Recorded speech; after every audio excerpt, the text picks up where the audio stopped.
असणार आहे। पुढची बातमी आहे मनोज जरांगे यांच्या आंदोलनाची। 29 ऑगस्टला मनोज जरांगेंनी आंदोलन करू नये अशी मनधरणी करण्यासाठी मराठा उपसमितीचे अध्यक्ष राधाकृष्ण विखे पाटलांच्या नेतृत्वात मंत्र्यांच्या शिष्टमंडळानं अंतरवालीत जाऊन त्यांची भेट घेतली। मात्र जरांगे आंदोलनावर ठाम आहेत। जरांगेंनी सरकारला सर्व 58 लाख नोंदींची प्रमाणपत्र देण्यासाठी 28 ऑगस्ट पर्यंतची मुदत दिली। जात पडताळणीचं प्रमाणपत्र कुणी जाणून बुजून रोखून ठेवलं असेल तर ते द्यावं। ओबीसींच्या सवलती मराठा समाजाला 28 ऑगस्टच्या लागू करा असं त्यांनी बजावलं। सामान्य मराठा समाजानं घराबाहेर पडावं, प्रमाणपत्रासाठी अर्ज करावा असं आवाहनही त्यांनी केलं। काही अधिकारी जाणीवपूर्वक दाखले देण्यास विलंब करून सरकारला बदनाम करण्याची भूमिका घेत असल्याचा आरोप विखे पाटलांनी केला। त्यावर अधिकारी की सरकारच मराठ्यांना अडथळा आणू लागतंय ते कळू द्या असा सवाल जरांगेंनी केला। सरकारच्या शिष्टमंडळात उदय सामंत, शंभूराज देसाई आणि प्रसाद लाड यांचा समावेश होता। विद्यार्थ्यांचे पंजाबराव देशमुखांच्या माध्यमातून शिष्यवृत्त्या राहिल्यात, सारथीच्या कुठल्या कुठल्या योजना राहिल्या त्याविषयी आपण चर्चा केली। निधी सगळा द्या महामंडळाचा ते पण सांगितलंय, सारथीला पण द्या म्हणून सांगितलं। 28 ऑगस्ट पर्यंत ते करतोय त्यांनी म्हणून सांगितलंय, पण आंदोलन हे थांबणार नाहीये। 29 ऑगस्टला आंदोलन होणार आहे। मला हे निर्णायक आंदोलन करायचंय। मराठा समाजाची मागणी मला पाठीमागे ठेवायची नाहीये। मराठा समाजानं हे विषय समजून घ्या।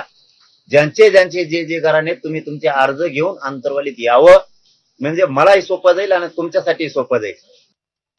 ज्यांच्यावर जबाबदारी दाखले देण्याची, जात पडताळणी दाखले देण्याची, बहिणीला दाखला मिळतो आणि भावाला मिळत नाही, वडिलांच्या नावावर दाखला आणि मुलाला मिळत नाही, कशाला होतं? त्यामुळे अशा अधिकारी जाणीवपूर्वक जर शासनाला बदनाम करत असतील तर त्याच्यावर आम्ही कारवाई करणारच नाही। आज सरकारनं जर अधिकाऱ्यांना पुऱ्या गोष्टी दिल्यात अंमलबजावणीच्या, तर मग अधिकारी का थांबायला हे आम्ही विचारू। आणि अधिकाऱ्यांना व्हॅलिडिटीला कुणबी प्रमाणपत्र द्यायला, गॅजेटनुसार प्रमाणपत्र द्यायला, नोंदीनुसार प्रमाणपत्र द्यायला, त्याला जर काय अडचण येत असेल तर मी अधिकाऱ्यांसाठी म्हणतो सरकारकडून तुमचं व्यवस्थित करून घेतो। आणि सरकारच मुद्दाम करत असेल तर ते आम्हाला कळू द्या, आणि सरकार करत नसेल तर अधिकारी करायला लागले सगळं सरकारनं देऊन सुद्धा हेही कळू द्या। याच्यासाठी तुम्ही अंतरालीच अधिकाऱ्यांना बोलवा।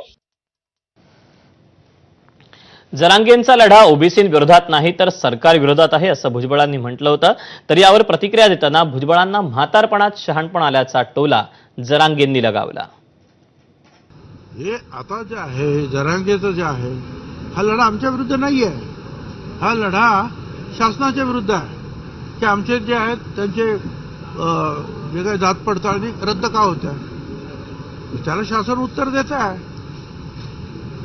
आम्ही मध्ये जाऊन बैल म्हणजे मारण्याचं काय कारण आहे? ज्या गोष्टी आम्ही त्यांना भेटल्यानंतर आमच्या होत आहेत शांततेनं, ते आम्ही शांततेनं करू। ते बरं झालं म्हातारपण लोकांना भुजबळ साहेब शहाणा झालं, कारण त्याच्या लक्षात आलं इथं मराठ्याचे मत आहेत आणि या मराठ्याच्या मतात ह्यावेळेस लई फजिती झाली। कुठं आपल्या नातवाचं पोराचं पुतण्याचं वाटोळं करून घेता, कारण त्याला कायदा कळतो। त्याच्या लक्षात आलंय की आपण नोंदी निघालेल्या रोखू शकत नाही, गॅजेट सरकारी दस्तऐवजी आपण रोखू शकत नाही, हे त्याच्या लक्षात आलंय ताबडतोब। त्यामुळे त्याला वाटतं उगाच राजकीय करिअर उद्ध्वस्त करून घ्यायचं आणि म्हातारपणाला बरं झालं दिशानं झालं। आणि यानंतर आपल्या सगळ्यांसाठी महत्त्वाची बातमी। 1 सप्टेंबरपासून महाराष्ट्रात सुटं तेल विक्रीवर एफडीएनं बंदी घातली। मात्र महाराष्ट्रातील तेली समाजानं लाकडी